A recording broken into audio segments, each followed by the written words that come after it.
എല്ലാവർക്കും പുതിയ ഒരു വീഡിയോയിലേക്ക് സ്വാഗതം. നമ്മളിൽ പലർക്കും പ്രിയപ്പെട്ട ഒരു ഓട്ടോമൊബൈൽ ബ്രാൻഡാണ് ഫോർഡ്. ഫോർഡ് ഇന്ത്യയിലേക്ക് ഒരു തിരിച്ച് വരവ് ഡിക്ലെയർ ചെയ്തിരിക്കുകയാണ്. ഏകദേശം 3 വർഷങ്ങൾക്ക് മുമ്പ് സെപ്റ്റംബർ 2021 ഇന്ത്യൻ ഓപ്പറേഷൻ വൈൻഡപ്പ് ചെയ്ത് ഫോർഡ് തിരിച്ചുപോയി. കാരണം ലോസ് കൂടുന്നു, സെയിൽ കുറയുന്നു, ഒരു ഗ്ലോബൽ റീസ്ട്രക്ചറിങ് വരുന്നു. എന്താണ് പെട്ടെന്ന് ഫോർഡ് ഇന്ത്യയിലേക്ക് വരാനുള്ള കാരണം? നമ്മുടെ തമിഴ്നാട് ചീഫ് മിനിസ്റ്റർ മിസ്റ്റർ സ്റ്റാലിൻ്റെ റീസെൻറ്റ് US വിസിറ്റും അവിടുത്തെ ഫോർഡിൻ്റെ president, international operation president K ഹാർട്ടുമായിട്ടുള്ള ഒരു ഡിസ്കഷൻ്റെ അടിസ്ഥാനത്തിലാണ് ഫോർഡ് തിരിച്ച് അവരുടെ ചെന്നൈയിലെ മരൈമല പ്ലാന്റിലേക്ക് എക്സ്പോർട്ട് മാർക്കറ്റിന് വേണ്ട വാഹനങ്ങൾ ഇവിടെ നിർമ്മിക്കും എന്നുള്ളൊരു ഡിക്ലറേഷൻ ചെയ്തത്. അത് കോർപ്പറേറ്റ് ഇന്ത്യ വളരെ പോസിറ്റീവായിട്ടാണ് ഏറ്റെടുത്തത്. കാരണം 3 വർഷങ്ങൾക്ക് മുമ്പ് ഓപ്പറേഷൻസ് നിർത്തി തിരിച്ചുപോയ ഒരു ഗ്ലോബൽ കാർ മാനുഫാക്ചറിങ് കമ്പനി 3 വർഷങ്ങൾക്ക് ശേഷം ആ സ്റ്റേറ്റ് ഭരിക്കുന്ന ഒരു ചീഫ് മിനിസ്റ്ററിൻ്റെ അഷ്വറൻസും അവരുടെ ഒരു സപ്പോർട്ടിനെ പുറത്ത് തിരിച്ചു വരുന്നു എന്നുള്ളത് വളരെ പോസിറ്റീവായിട്ടുള്ള ഒരു ന്യൂസാണ്.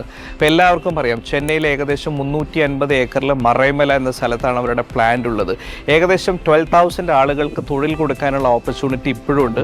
3 വർഷങ്ങൾക്കുള്ളിൽ അതൊരു 3000-ഓളം കൂട്ടുമെന്നാണ് ഫോർഡിൻ്റെ മാനേജ്മെൻറ്റ് പറഞ്ഞിരിക്കുന്നത്. നമുക്ക് എല്ലാവർക്കും അറിയാം, മാനുഫാക്ചറിങ് യൂണിറ്റിൽ ഒരു job is equal to 5 indirect job. അപ്പോൾ ഏകദേശം 15,000 ഡയറക്റ്റ് ജോബ് ഓപ്പർച്യൂണിറ്റി എന്ന് പറയുന്നത് 75,000-ഓളം ആളുകൾക്ക് ഒരു തൊഴിൽ കിട്ടുന്നു എന്നുള്ളതാണ്. നമ്മൾ പലരും കോർപ്പറേറ്റ് സോഷ്യൽ റെസ്പോൺസിബിലിറ്റിയെ കുറിച്ച് പറയാറുണ്ട്, അല്ലേ? ചില ടേൺ ഓവറിൻ്റെ മുകളിലുള്ള കമ്പനീസ് അവരുടെ നെറ്റ് പ്രോഫിറ്റിൻ്റെ സർട്ടൻ പെർസെൻറ്റേജ് ഗവൺമെൻറ്റിലേക്ക് കൊടുക്കണമെന്ന്.